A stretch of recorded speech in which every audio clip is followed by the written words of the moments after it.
உலகத்திலுள்ள அனைத்து ஆறுகளும் கடலில் தானே கலக்கின்றது. ஆனால் கடலில் இருக்கும் நீர் மட்டும் ஏன் கூடுவதில்லை? ஒரு சிறந்த கேள்வி. உலகத்தில் உள்ள அனைத்து ஆறுகளும் கலப்பது கடல்ல தான். உலகத்தில் எத்தனை ஆறுகள் இருக்கும், ஆனாலும் கடல்ற நீர்மட்டம் ஒரே மாதிரி தானே இருக்குது.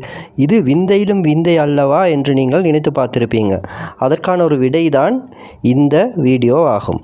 அதாவது உலகத்தில் நிறைய ஆறுகள் இருக்குது. Nile river, Amazon river, Ganga river போன்ற.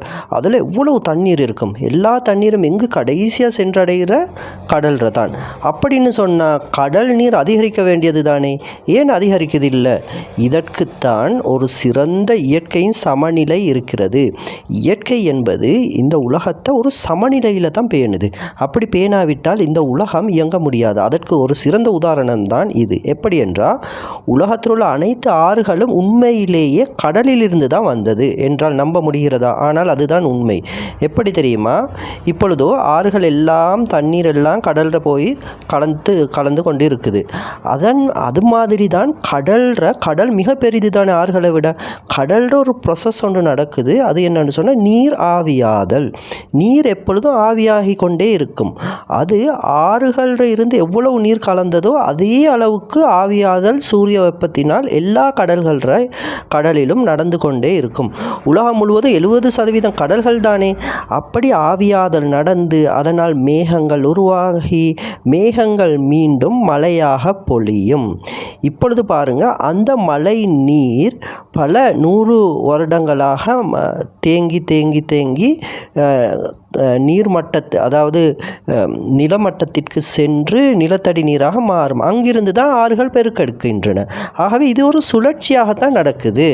கடல்ற நீர் ஆவியாகி மழையாக பொழிந்து உலகத்தையும் வாழ வைக்குது. அதுதான் நிலமட்டத்திற்கு சென்று நிலத்தடி நீராக மாறி ஆறுகளில் உள்ள நீராகவும் மாறுது. இப்பொழுது கோடை காலத்தில் நிறைய வெயில் அடிக்கும் போது என்ன, ஆறுகளின் நீர் குறைவதை கண்டிருப்பீங்க. மழை காலத்தில் ஆறுகள நீர் பெருக்கெடுப்பதை கண்டிருப்பீங்க. ஆனால் எவ்வளவு பெரிய கோடை காலம் என்றாலும் எவ்வளவு பெரிய மழை காலம் என்றாலும் கடல்ற நீர் மட்டம் மாறுவதில்லை. இதற்கு காரணமும் இதுதான். அதாவது கடலின் நீர் எப்பொழுதுமே ஒரு சமநிலையாக இருக்கிறது.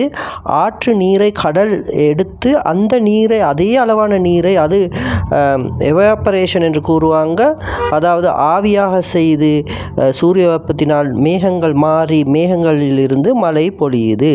அந்த மழை நிலத்திற்கு சென்று ஆறுகளாக மீண்டும் வருகிறது. மழையே பொழியாவிட்டால் ஆறுகளை வற்றி விடுமாம். ஒரு 100 ஆண்டுகளுக்கு மழையே பொழியாவிட்டால் எந்த ஆறுமே உலகத்தில் இருக்காது என்று கண்டுபிடித்திருக்கிறாங்க. ஆகவே மழை பொழிவது தான் எந்த பெரிய ஆறும் பெருக்கெடுத்து ஓடுவதற்கு காரணம். மழை பொழிவதற்கு பிரதான காரணம் கடல்கள் தான். கடல்கள் இல்லாவிட்டால் மழை பொழியாது. ஆகவே இந்த ப்ரொசஸ் இந்த உலகத்தில் முற்றுமுழுதாக எப்பொழுதும் இப்படியே நடைபெற்று கொண்டே இருக்குது. ஆனால் கடல் மட்டம் உயர்வதற்கு வேறு காரணங்கள் இருக்கலாம். பனிக்கட்டிகள் உருகுதல்.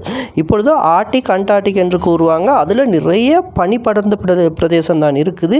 வெப்பநிலை அதிகரித்து அந்த பனிக்கட்டிகள் உருகலாம். அந்த பனிக்கட்டிகளில் உள்ள நீர் கடலில் சேர்ந்தால் கடல் மட்டம் உயர்ந்து நாடுகளையும் தீவுகளையும் கூட அது காவு கொள்ளலாம் என்பது உண்மை. இதை தவிர ஆற்று நீர் கடலில் கலப்பதனால் கடல் நீரில் எந்த ஒரு மாற்றமுமே ஏற்படாது. ஆகவே இயற்கையாக என்ன நடைபெறுகிறதோ அது சமநிலையாகத்தான் இருக்கும். ஆனால் மனிதன் வெப்பநிலையை கூட்டி அந்த பனிக்கட்டிகளை உருகச் செய்தால் மட்டுமே கடல் மட்டம் உயரும்.